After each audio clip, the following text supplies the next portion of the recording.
Me in the Pledge of Allegiance. I pledge allegiance to the flag of the United States of America and to the republic for which it stands, one nation, under God, indivisible, with liberty and justice for all. And please remain standing for our invocation.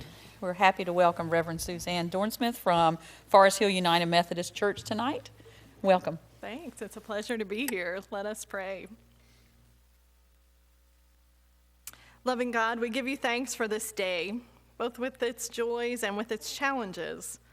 Those joys and challenges we have already experienced today and those yet before us this evening.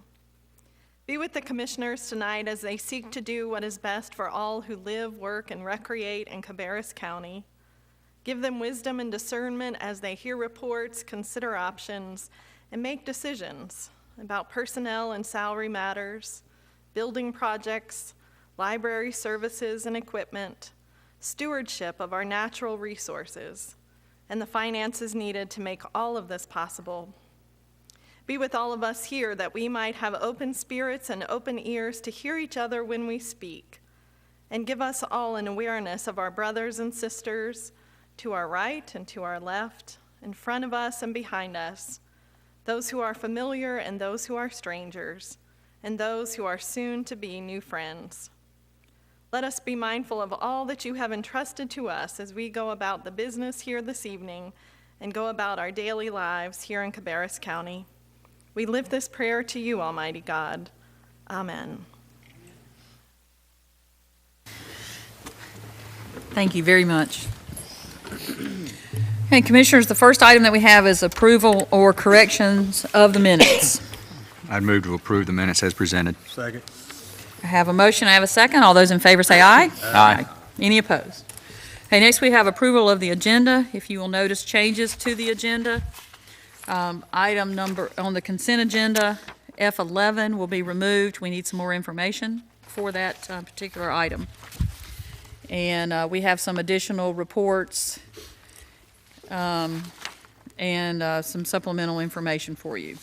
So moved. So I have a motion to approve the agenda with the changes. Do I have a second? I would like to add G2, discussion of the Arts Council, Okay. if we can add G2 under new business. Okay. But with that change, I would second Commissioner Burridge's motion. Okay, so we have a motion, we have a second. All those in favor say aye. Aye. Any opposed? Okay. Informal public comments. I do not have any yellow cards tonight. Is that correct? Okay, so we will go on. No old business. Next we have is the consent agenda. And again, F11 has been removed. So Commissioners, at this time, I would accept a motion to approve the consent agenda as presented. So moved. Second. I have a motion and a second. All those in favor say aye. Aye. Any opposed? Okay, now we're at new business. Jonathan Marshall is here to talk about the sale of tax foreclosure properties that we have. Thank you. Thank you. I presented this at your work session that we have properties that the county has already possesses because they've been foreclosed for tax purposes. We have properties that are added over time, although not a great number, but we do have properties that are being added. So you'd authorize the sale of that first list of properties, and what we're coming back before you to do is ask that you allow us to just automatically add those as the county takes ownership of those parcels. In addition, we've been setting a minimum price on these of the amount of taxes that are owed, and those sometimes include city and county taxes, plus the fees that we've incurred in advertising and moving them forward through an auction and the notification and advertisement, all those things as a minimum price. What we're proposing is that after some period of time, in this case what I had suggested is that after 6 months that we drop that sales price, that minimum price, by 25%. And after it goes unsold for more than a year, that we drop it to 50% and it remain there until sold. That would give us, we still may retain some of those properties, but I think that still leaves a fair value on those parcels. You had some questions, I believe, at the work session about our notification process, which meeting with our tax collector's office is extremely thorough. There's a notification from them, from Mr. Cook's office, and then from Mark Bardill, the attorney we use for these sales, and it's multiple notifications over a period of time. They also give them many opportunities to work on a payment plan and other ways to pay, so I just provided some details in the memo so you'd have more background information on that. And I'd be glad to answer any other questions you have. Commissioners, do you have any questions? How much, do you have any idea, ballpark, how much the county is spending on maintaining the property? In other words, cutting the grass and, Mr. Billiford, I don't know if you have 5,000? 500 a month. It's about 5,000 for the year. okay. And if the structure is dilapidated, obviously we tear it down, I would assume. Some of those we've secured. I'm not sure if we've done any total demolition. You may Okay. just want to walk up here. No, that's fine. He doesn't have to walk up Okay.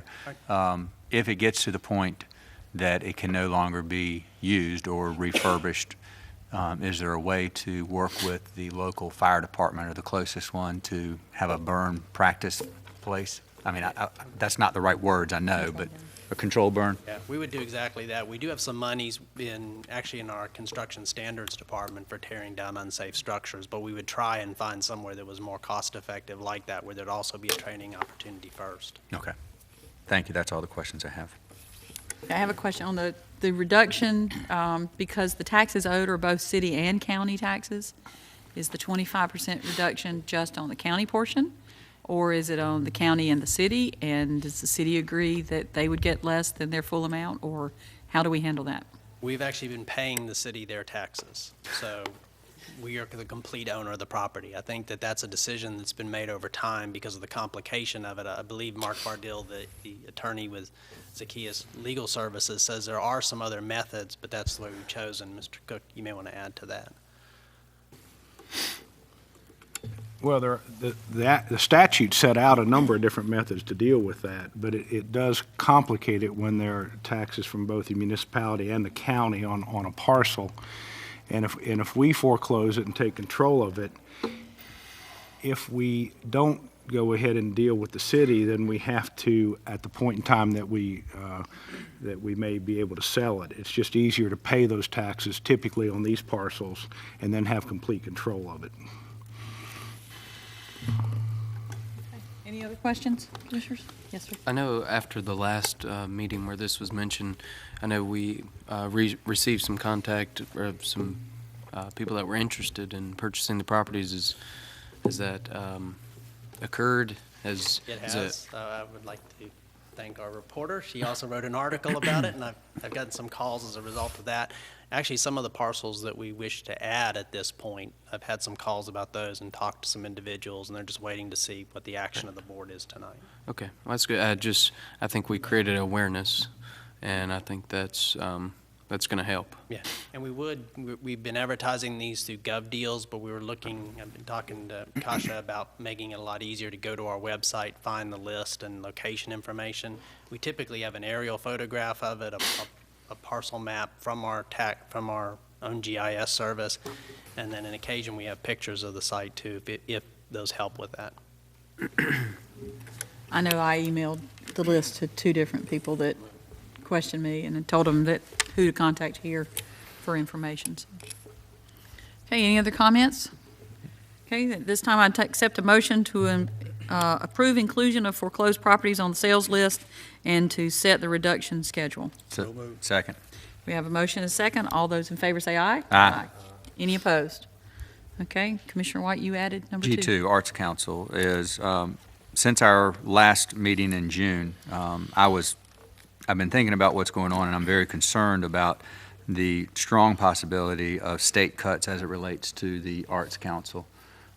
State cuts right now, I think, and Mrs. Rhodes can answer it more specifically, but I believe the proposed state cuts to the Arts Council as it relates to Cabarrus County, and I'm just talking about Cabarrus County, would be $36,000 or $36,000 plus. And I'm very concerned when we're talking about a $36,000 cut on top of the $26,000. That'd be a $62,000 cut, if my math is correct.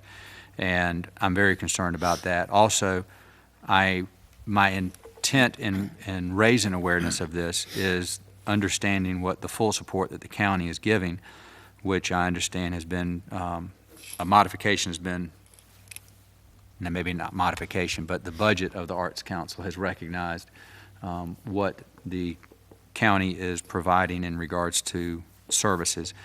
And then third, is that I would like to see the enactment of the Arts Council goal of getting 50% per capita. And I view the per capita from the county's perspective as sole county persons, not persons that live in the cities, but just solely live in the county. And with that, I would urge this board to, based on the state cuts, based on the recognition, and then finally, as an incentive or as a tool that the Arts Council Board can use, and I would hope they would use, to reestablish a $26,000 for 1 year, on the condition that it is only going to be for 12 months, that the cities get to the 50% per capita. I know that Kannapolis recognizes a 50% per capita, and I think they're within a couple of $100, depending on what number you're looking at in regards to population. So that I think that it should be a challenge to each one of the municipalities to reach 50% and a financial contribution. And I would ask that this board consider that one-time opportunity. It can come from the board contingency. I think there's some money in the board contingency that would still give us flexibility down the road if we needed to, and it's not going to crimp us. So that would be my statement, and that would be in the form of a motion if there is a second after discussion. I'll second that motion. Okay. I don't need to discuss it, I'll just say. There is a motion and there is a second. Is there any other discussion, commissioners? Okay, all those in favor say aye. Aye. Any opposed? Okay, motion passes. Next, we have appointments to boards and committees. The first appointment we have is the Library Board of Trustees. This is for the Midland or Southern Cabarrus County area position on the Library Board of Trustees, so it is limited for who could be appointed here. The recommendation from the Library Board of Trustees, of which Commissioner Morris is a member, is to appoint Ann Holland. Is there any discussion about this particular appointment? Is there a motion? So moved to appoint Ann Holland to the Library Board of Trustees as the Midland representative for a 3-year term ending July 31st, 2016. Second. I have a motion and a second. All those in favor say aye. Aye. Any opposed? Okay, the next one is Central Iowa Workforce Development Board. This also has very specific positions. So we are requested tonight to reappoint Lisa Conger to the Central Iowa Workforce Development Board for a 2-year term. She would serve a position as the education representative for Cabarrus County on that particular board. There is an exception to the residency provision of the appointment policy for Mrs. Conger. She does work in Cabarrus County a lot. The other is Thomas Godak, who has long time served on this particular board. We would like to thank him for his services. He is with U.S. Air and has served in the organized labor representative position, and he is moving, but I forgot where he's moving to. But he's been a very good member of that board. I'm on the Workforce Development Board from here. And Christopher Cody has submitted the application and is recommended to fill that vacant position for organized labor on that board. And Mr. Cody would serve out the 2-year term ending June 30th, 2015. And as our representative on that board, I would make the motion to reappoint Lisa Conger and to appoint Christopher Cody and to thank Thomas Godak for his service. Second. We have a motion and a second. Yes, sir. One thing I want to make, in the list that I see that we have, I don't recognize the remaining names as to being in education. So in regards to Mrs. Conger, we do not have an application for Correct. education. Okay. And same as far as Mr. Cody. That's being an organized labor position, that's the only one we have. Okay, You are correct. that's all I wanted to ask. Thank you. Okay, we have a motion and we have a second. All those in favor say aye. Aye. Any opposed? Okay, and the next one is Juvenile Crime Prevention Council. Commissioner Morris, are you on that one? Yes. That one's yours too, okay. Let's see, we have been requested to appoint Marie Ramsewer as an at-large member to complete an unexpired term ending September 30th, 2014, and to reappoint Catherine Fitzgerald to the JCPC as a substance abuse professional representative for a 2-year term ending June 30th, 2015, and to remove Zachary Lustig, who is a student under 18, from their roster as he has graduated from high school, and we wish him well. And also to remove John Lewis as a juvenile defense attorney from the roster due to attendance at their meetings. Lack of attendance or attendance? Lack of attendance. Do I have a motion? Or is there any discussion on these? Second. Okay, we have a motion and a second. All those in favor say aye. Aye. Any opposed? Okay.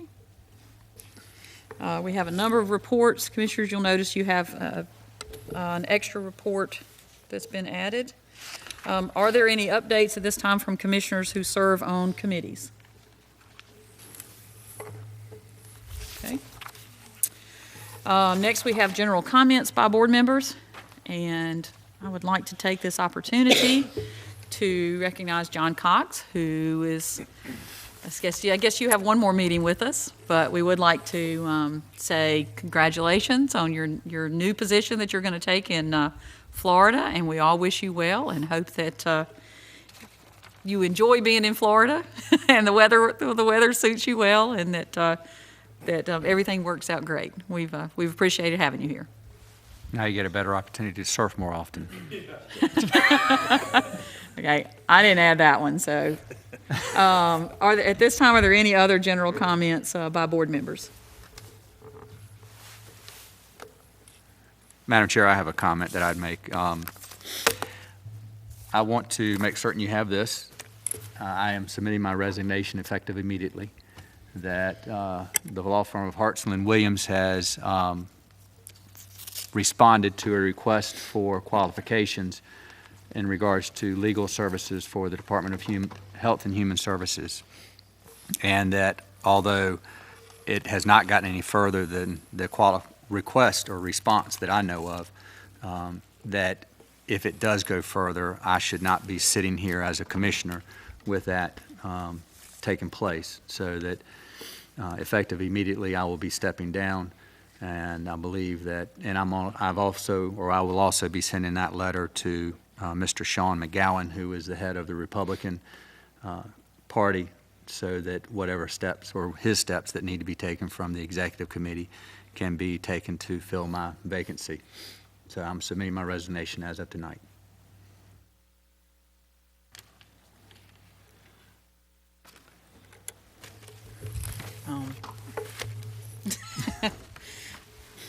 Okay. I don't really know what to say at this point in time. Could you pass that down to the clerk, please?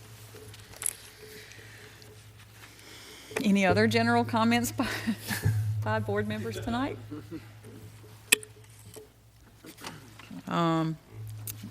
Okay, at this time, we have a need to go into closed session to discuss personnel issues and economic development.